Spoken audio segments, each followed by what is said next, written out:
Okay, so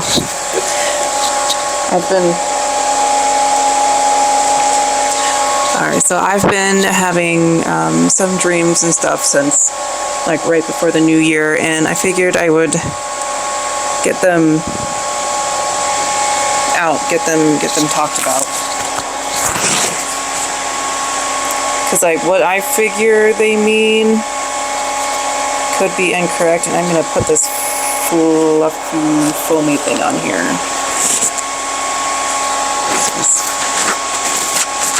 There's a lot of noise behind me. I'm at work and the dryers are going. But the first dream was on December 21st, or December 20th, I guess. And it was after the power outage that I did get documented, sort of. I did get it sort of documented. The kids were in school, the power went out, I had to go pick them up, and then they were out of school the rest of the week because there was like one more day and it still wasn't on yet until the end of the day. And so they got an extra couple of days to their Christmas break. But the dream starts out with the power out, and the kids were all excited and running around with their flashlights and headlamps. And it was nighttime at this point. I went to go let the dogs in, and there was a shaggy-looking lab mix standing on the back porch with them.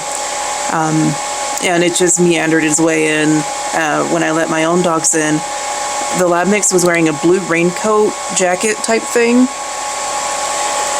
And a little while later, my ex-husband shows up and notices the dog's back legs are missing skin and they're covered in maggots. Like the dog's back legs were just mangled. The back right leg had one big maggot in each of the, I guess they're arteries, a really big blood vessel.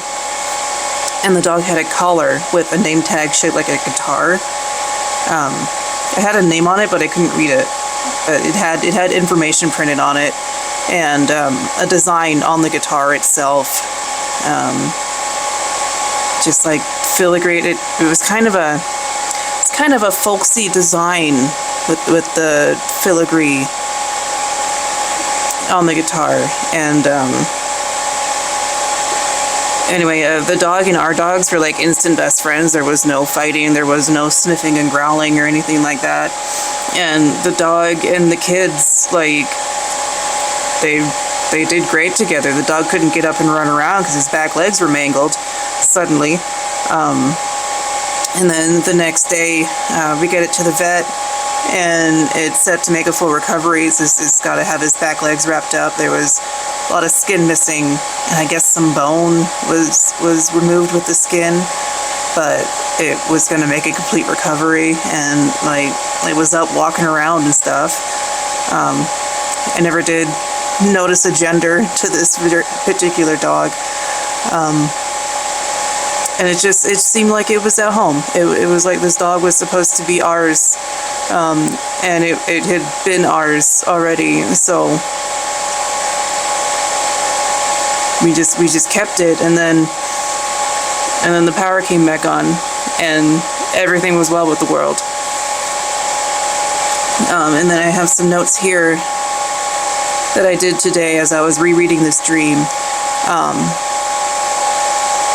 I remember when the power was actually out, the kids and I stayed up a little bit later that first night and played some board games and actually had some family time. We connected and had fun, and there wasn't a bunch of yelling and bickering and leave me alone and I'm busy, and it was a good time, good fun connecting time.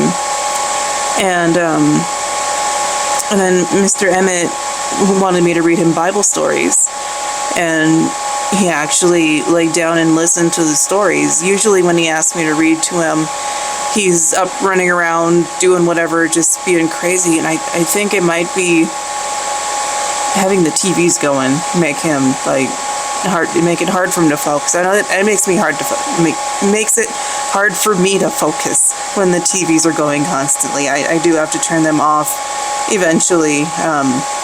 I do like to listen to stuff when I'm sleeping, like scripture and lo-fi music. But when I'm up doing stuff around the house, I might have my headphones on, but usually the TV's off because I'm in the kitchen, in the office, coming in and out the front door. I'm not actually watching the TV, so I just turn it off to keep that noise down. And I think that might be his issue too, with reading stories. But since those 2 days, it's been taking me longer to get agitated when the kids interrupt me constantly. So I think that was a good thing. And they come to me even more now with stuff. Like, they want me to go see absolutely everything they're doing. And before, it would be mostly just, Mom, can I have some juice? Mom, can I have some juice? Mom, can I have some juice? Mom, can I have milk? And now they want me to go watch their every move. So, I mean, that's a good thing. It is. I want my kids to be comfortable coming to me and asking me to be part of their every moment. And it seems that the dog represented my relationship with my children. And as I was sitting here continuing to reread this and remember the dream, the Lord was giving me this insight into the meaning of it, and spiritual growth is happening. I'm still really new. It's been a year, almost 2 years, because it was 2024 when I met Jesus for the first time. Well, the first time that I remember in the moment actually meeting him. Over the last 2 years, I've been remembering that he's always been there. He's always been around. I mean, absolutely terrible things are about to happen, and then they didn't. And I've been kept safe. So, growth is bumpy and rough, but it is so worth it.